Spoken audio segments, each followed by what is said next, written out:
The Night in the Panther's Skin. Fragments. Prologue. He who created the firmament by the omnipotent might of his power, gave breath to all living creatures and to man's spirits celestial, gave us the world to possess with all its unlimited varieties, and kings ordained by him, each in his own image. One God, who has created the form of every man's body, assist us, give us strength, to conquer the wiles of Satan, fill us with longing for love, endless, enduring to death. Lighten the load of sins we must bear to the world to come. I sing of the lion whom the use of lance, shield, and sword adorns, of Tamar, the queen of queens, the ruby-cheeked and jet-haired. How shall I dare pay tribute to her in praiseworthy verses, whom to look upon is to feast upon the choicest of honey. Tears of blood flow profusely as I exalt our Queen Tamar, whose praises I have uttered forth in well-chosen words. For ink I have used a lake of jet, and for pen, a pliant reed. My words, like jagged spears, will pierce the heart of the hearer.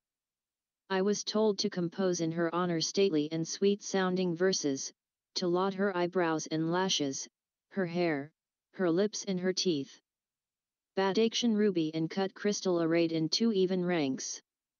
An anvil of lead can break even the hardest stone. Fire my mind and tongue with skill and power for utterance, which I need, O Lord, for the making of majestic and praiseworthy verses. Thus will the deeds of Tiril be remembered in eloquent language, and of the 3 star-like heroes who faithfully served one another. Come, let us sit together and weep with undrying tears for Tiril. There never breathed a man born under the same star as his. I, Rustaveli, whose heart is pierced through by his sorrows, have threaded, like a necklace of pearls, a tale told until now as a tale.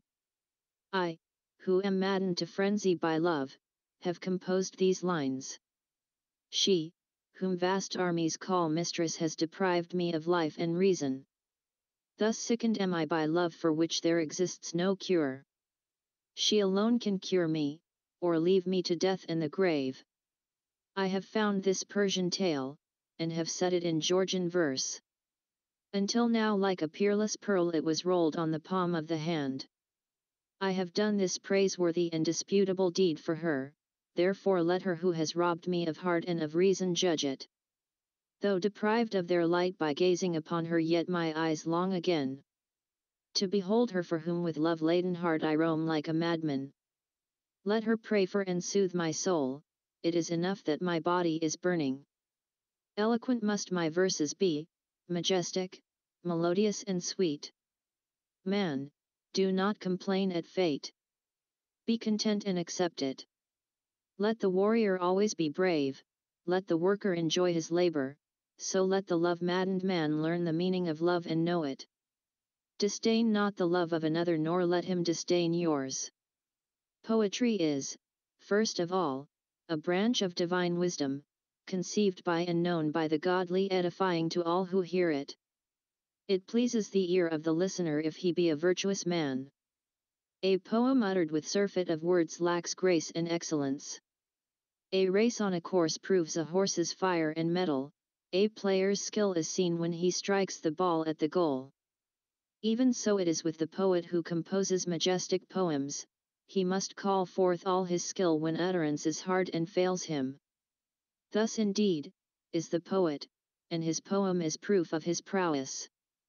When at a loss of words and he cannot attain perfection, he must seek for words that will not diminish the poem of its worth, but strike the ball and score the goal like a dexterous player.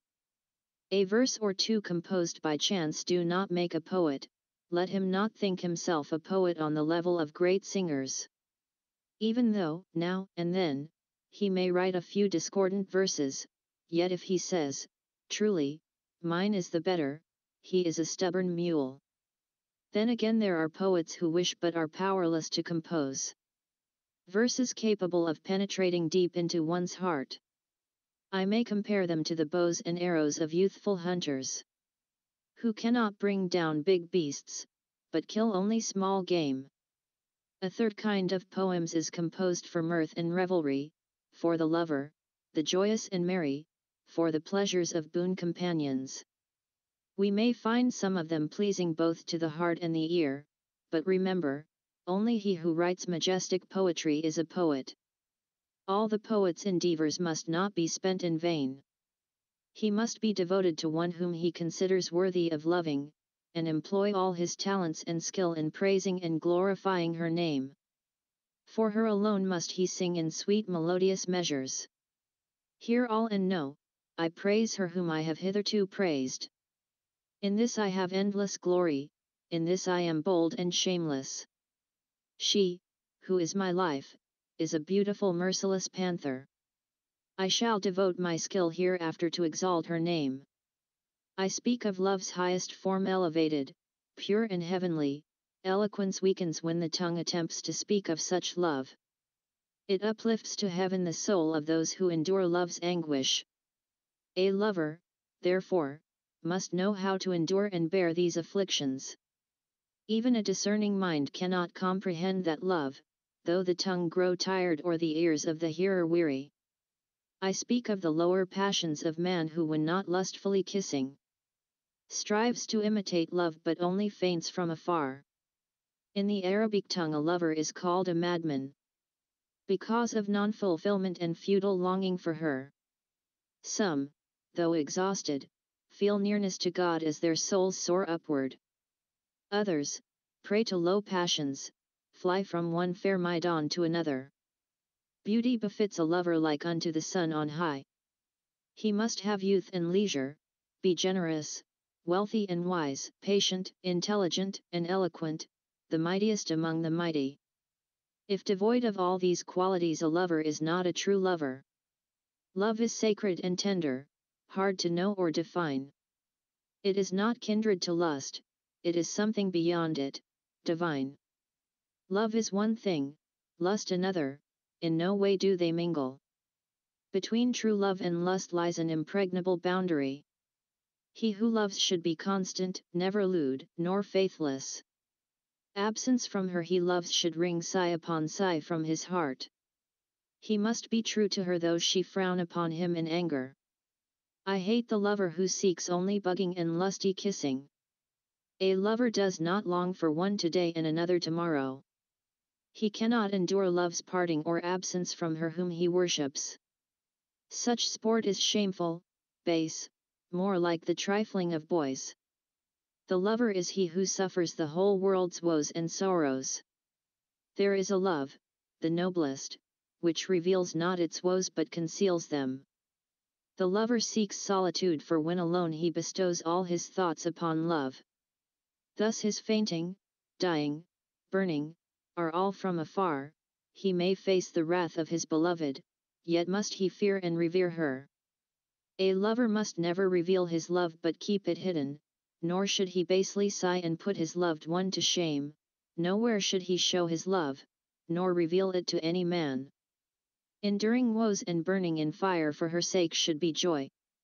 Only a madman would trust the man who noises his love abroad. By this he makes her suffer, by this he suffers himself. How can he glorify her if he shames her with a surfeit of words?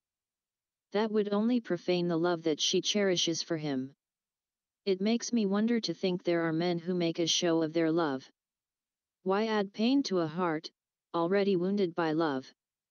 If they have no love for her, then why do they hide their hatred? But an evil man loves an evil word more than his soul. Judge not severely the tears of a lover, tears are his due. Weeping and solitude befit him and the roaming of plains and forests.